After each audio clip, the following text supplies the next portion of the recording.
Big Boss Malayalam season 6-ലെ viral card എൻട്രികളിൽ ഒരാളായിരുന്നു സീക്രട്ട് ഏജന്റ് എന്നറിയപ്പെടുന്ന സായി കൃഷ്ണൻ. എല്ലാ വിഷയങ്ങളിൽ ഇടപെട്ട് ശക്തമായ നിലപാടുകൾ സായി കൃഷ്ണൻ പറയാറുണ്ട്. അതുകൊണ്ട് തന്നെ ബിഗ് ബോസ് ഹൗസിൽ ഇത്തരത്തിൽ ഒരു സമീപനം സായി കൃഷ്ണനിൽ നിന്നും പ്രേക്ഷകർ പ്രതീക്ഷിച്ചിരുന്നു. എന്നാൽ എല്ലാത്തിനും വിപരീതമായ രീതിയിലായിരുന്നു സായി കൃഷ്ണൻ ഹൗസിൽ പെരുമാറിയത്.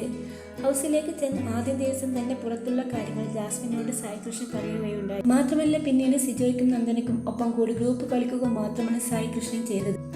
അവസാന പണപ്പെട്ടി ടാസ്കിന്റെ ഭാഗമായി 5 ലക്ഷത്തിന് പെട്ടിയുമെടുത്ത് സായി കൃഷ്ണൻ ഹൗസിൽ നിന്നും മത്സരം ഉപേക്ഷിച്ച് പോവുകയും ചെയ്തു. ബിഗ് ബോസ് ഹൗസിലേക്ക് പോകുന്നതിന് മുമ്പ് സായി കൃഷ്ണന് വലിയ തോതിലുള്ള ആരാധകരുടെ സപ്പോർട്ട് ഉണ്ടായിരുന്നു. എന്നാൽ ബിഗ് ബോസിന് ശേഷം സായി കൃഷ്ണനെ പരിഹസിക്കുന്നവരും ട്രോൾ ചെയ്യുന്നവരുമാണ് കൂടുതൽ.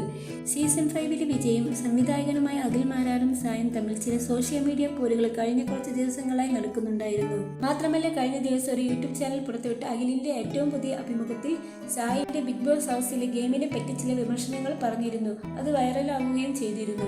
ഉണ്ണിമുഖത്തിലും താനും തമ്മിലുള്ള വിഷയത്തിൽ കയറി ഇടപെട്ടത് കൊണ്ടാണ് ബിഗ് ബോസ് സീസൺ 5-ൽ അഖിലിന് അവസരം കിട്ടിയതെന്ന് മുമ്പ് സായി പറഞ്ഞിരുന്നു. ഇതിന് പിന്നാലെയാണ് അഖിൽ സായിയുടെ ബിഗ് ബോസ് ഗെയിമിനെ വിമർശിച്ച് രംഗത്തെത്തിയത്. എന്നാൽ ഇത്തവണ അഖിലിനെ കരിവാരി തേച്ചുകൊണ്ടോ കീറി ഒട്ടിച്ചുകൊണ്ടോ ആയിരുന്നില്ല സായിയുടെ പ്രതികരണം.